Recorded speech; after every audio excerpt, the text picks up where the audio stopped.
Florida बनाम Utah college football pick prediction 31 अगस्त 2023। Florida Utah में सूर्यास्त के समय 8 बजे ईटी बिली नेपियर दूसरे सीजन के लिए गेटर्स के साथ वापस आते हैं। टीम ने 2022 में 6-7 किया और आक्रमण पर 6 स्टार्टर्स वापस लौटे, बल्कि रक्षा में 5 स्टार्टर्स वापस लौटे। फ्लोरिडा ने 2022 में प्रति खेल 29.5 अंक और 424 यार्ड की औसत बनाई। रक्षा में उन्होंने प्रति खेल 29 अंक और 411 यार्ड की औसत सरेंडर की। गेटर्स के शीर्ष 2 रनिंग बैक्स वापस आए और उनके शीर्ष प्राप्तकर्ता भी वापस आए। विस्कॉन्सिन से ट्रांसफर ग्राहम मट्स क्वार्टरबैक के रूप में प्रारंभ करेंगे। आक्रमण पर केवल 3 स्टार्टर्स वापस लौटेंगे। फ्लोरिडा को रक्षात्मक रूप से लाइन और सेकेंडरी पर अनुभव की कमी है। काइल विटिंगम यूटा के मुख्य प्रशिक्षक के रूप में उनके 19वें सीजन में वापस आते हैं। यूट्स ने 2022 में 10-4 किया और 7 पर आक्रमण पर 9 वापस लौटे, रक्षा पर 9 वापस लौटे। उनके आक्रमण पर 2022 में प्रति खेल 38.6 अंक और 467 यार्ड की औसत थी। रक्षा ने प्रति खेल केवल 13.8 अंक और 334 यार्ड की औसत में प्रतिद्वंद्वियों को संभाला। यूट्स के शीर्ष 2 रनिंग बैक्स और उनके शीर्ष 4 प्राप्तकर्ताओं में से 3 बाहर गए। क्वार्टरबैक कैमरन राइजिंग वापस आए, लेकिन उनके साथ एक चोट से निपटना हो रहा है। आक्रमण पर 3 स्टार्टर्स वापस लौटेंगे, जिनमें सामने की 3 के साथ अनुभव है। कैमरन राइजिंग एक घुटने की चोट के साथ संदिग्ध है। जूनियर ब्रायसन बार्न्स की उम्मीद है कि वो शुरू करेंगे। उन्होंने 2023 में 6 मैचों में खेले, 65% गेंदों को पूरा किया, 430 यार्ड प्रति प्रयास के साथ। बार्न्स दौड़ने की खतरा है, 20 धावनों के लिए 5.8 यार्ड प्रति धावने। मर्स विस्कॉन्सिन के साथ पिछले सीजन सिर्फ 57.3% उनकी गेंदों को पूरा किया, लेकिन प्रति पास प्रयास 7.5 यार्ड की औसत थी। कुल 4.5 अंक नीचे जा चुका है। बार्न्स को इस मैच के लिए गर्मियों में तैयार किया गया है, क्योंकि राइजिंग को प्रारंभ करने की संभावना थी। फ्लोरिडा और यूटा के बीच 44 से अधिक की ओवर करें। कैन स्टेट बनाम UCF college football pick prediction 31 अगस्त 2023।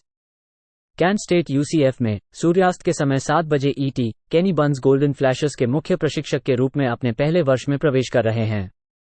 टीम ने पिछले साल 5-7 पर समापन किया और आक्रमण पर कोई स्टार्टर वापस नहीं लौटे, बल्कि रक्षा में 4 स्टार्टर्स वापस आए। कैंट ने पिछले सीजन 28.4 अंक और 418 यार्ड प्रति खेल की औसत बनाई। रक्षात्मक रूप से उन्होंने प्रति खेल 29 अंक और 433 यार्ड प्रति खेल सरेंडर किए। पर्ड्यू से ट्रांसफर माइकल अलामो क्वार्टरबैक के रूप में प्रारंभ करेंगे। लाइनबैक पद में 2 स्टार्टर्स वापस लौटेंगे। ये कॉलेज फुटबॉल में सबसे कम अनुभव शून्य टीम है। अलामो ने पिछले सीजन पर पर्ड्यू के साथ 3 मैचों में 9 में से 18 गेंदों पर 74 यार्ड के साथ एक टचडाउन और इंटरसेप्शन किया। उन्होंने 28 यार्ड के साथ 7 बार दौड़ाया। गस माल्जान सेंट्रल फ्लोरिडा के साथ अपने तीसरे सीजन में वापस आते हैं। टीम ने 2022 में 9-5 पर समापन किया और आक्रमण पर 8 स्टार्टर्स और रक्षा पर 7 स्टार्टर्स वापस लौटाए। यूसीएफ ने पिछले सीजन प्रति खेल 33 अंक और 470 यार्ड की औसत बनाई। रक्षा में वे प्रति खेल 23.6 अंक और 380 यार्ड की औसत में प्रतिद्वंद्वियों को सीमित किया। स्टार्टिंग क्वार्टरबैक प्लमली वापस आते हैं और उन्होंने 1019 यार्ड और प्रति प्रयास 5.4 यार्ड के साथ सबसे अधिक धावक बनाया। उनके शीर्ष 4 धावकों और प्राप्तकर्ताओं में से 3 वापस आ गए हैं। जॉन रिस प्लमली अपने वरिष्ठ सीजन के लिए वापस आते हैं। आधिकारिक रूप से 4 स्टार्टर्स लाइन पर वापस आते हैं, जिनमें रक्षात्मक रूप से अनुभव है, और लाइन और सेकेंडरी में। प्लमली ने पिछले साल अपनी गेंदों की 63% पूरी की और प्रति प्रयास 7.5 यार्ड की गेंदों के साथ। नाइट्स की आकार और ताकत लाइनों पर इस अनुभवहीन मैक टीम के लिए एक प्रमुख चिंता है। प्लमली की दौड़ने से ड्राइव्स को बढ़ावा मिलेगा और आक्रमणिक रूप से बड़े खेल प्रदान करेगा। जब नाइट्स पिछले 3 सीजनों में 28 या उससे अधिक अंक बनाते हैं, तो वे 12-3 ओवर होते हैं। कैन स्टेट और यूसीएफ पर 56 से अधिक की ओवर करें। एनसी स्टेट बनाम Connecticut college football pick prediction 31 अगस्त 2023। एनसी स्टेट यूकोन में सूर्यास्त के समय 7:30 बजे ET Dave Doeren NC State के साथ अपने 11वें सीजन में है।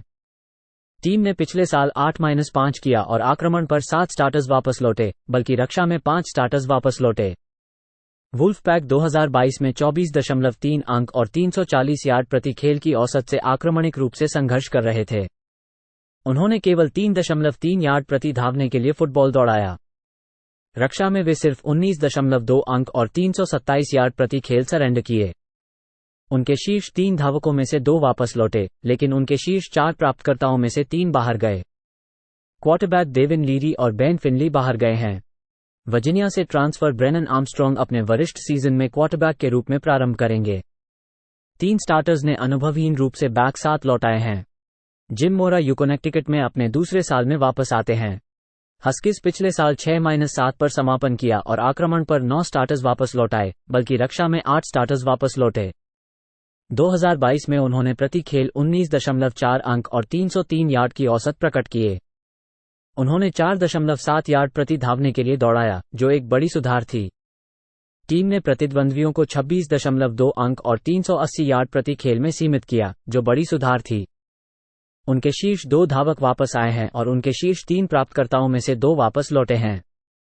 क्वार्टरबैक जियन टर्नर 2023 में वापस आते हैं। मैंने ग्रेजुएट ट्रांसफर जो फैग्नानो भी क्वार्टरबैक मिक्स में है। हस्कीज के लिए 4 ऑफेंसिव लाइनमैन वापस आते हैं, 3 स्टार्टर्स बैक लाइन और 3 सेकेंडरी में। फैग्नानो ने 2022 में मैंने के लिए 57.1% गेंदों को पूरा किया और प्रति प्रयास 6.1 यार्ड। उन्होंने 296 यार्ड और 3 टचडाउन के लिए दौड़ाया। आर्मस्ट्रॉन्ग की गतिविधियां पिछले साल यहां एक महत्वपूर्ण चिंता है। उन्होंने सिर्फ 54.6%, प्रति प्रयास 6.5 यार्ड, साथ ही 7 टचडाउन और 12 इंटरसेप्शन किया था वर्जीनिया के साथ पिछले साल। हस्कीज की सुधार से पसंदीदा हूं। कनेक्टिकट जोड़ 14.5 खेलें। नेब्रास्का बनाम Minnesota college football pick prediction 31 अगस्त 2023। नेब्रास्का मिनेसोटा में सूर्यास्त के समय 8 बजे ईटी। मैट रूल नेब्रास्का के मुख्य प्रशिक्षक के रूप में अपने पहले साल में हैं। कॉर्नहस्कर्स ने 2022 में 4-8 पर समापन किया और आक्रमण पर 7 स्टार्टर्स वापस लौटाए, बल्कि रक्षा में 8 स्टार्टर्स वापस लौटेंगे।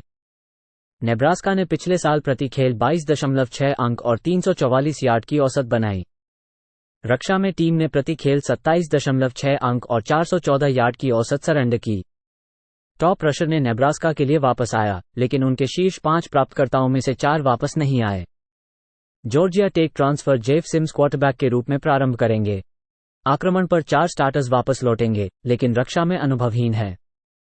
पीजे फ्लैक 7वें सीजन के रूप में मिनेसोटा के साथ वापस आते हैं जैसे कि मुख्य प्रशिक्षक। गोल्डन गोफर्स ने पिछले साल 9-4 किया और आक्रमण पर 7 स्टार्टर्स वापस लौटेंगे, 6 रक्षा पर 9 स्टार्टर्स वापस लौटेंगे।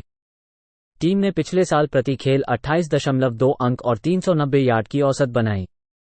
रक्षा ने प्रति खेल केवल 13.8 अंक और 295 यार्ड की औसत में प्रतिद्वंद्वियों को संभाला। मिनेसोटा अपने शीर्ष 2 रनिंग बैक्स को 2022 में खो चुका है, लेकिन उनके शीर्ष 2 प्राप्तकर्ताओं में से 2 वापस आए हैं। क्वार्टरबैक टैनर मॉर्गन ने प्रोग्राम से बाहर निकलकर एनएफएल में कोशिश करने का निर्णय लिया है। अथान कालियाकमानिस अपने दूसरे सीजन में क्वार्टरबैक के रूप में प्रारंभ करते हैं। आक्रमण पर 3 स्टार्टर्स वापस लौटेंगे, जबकि लाइन और सेकेंडरी में अनुभवहीनता है। सिम्स ने पिछले साल नीचे की तरफ पासिंग के साथ संघर्ष किया, प्रति प्रयास केवल 5.9 यार्ड की औसत। वो दौड़ने की खतरा है। कालियाकमानिस ने अपने फ्रेशमैन कैंपेन में 10 मैचों में क्रियान्वित की। उन्होंने अपने पास की 54.1% गेंदें पूरी की और प्रति प्रयास 8.5 यार्ड की औसत बनाई। कॉर्नहस्कर्स के लिए लाइन पर अनुभव और सिम्स की पहुंची हुई टा है।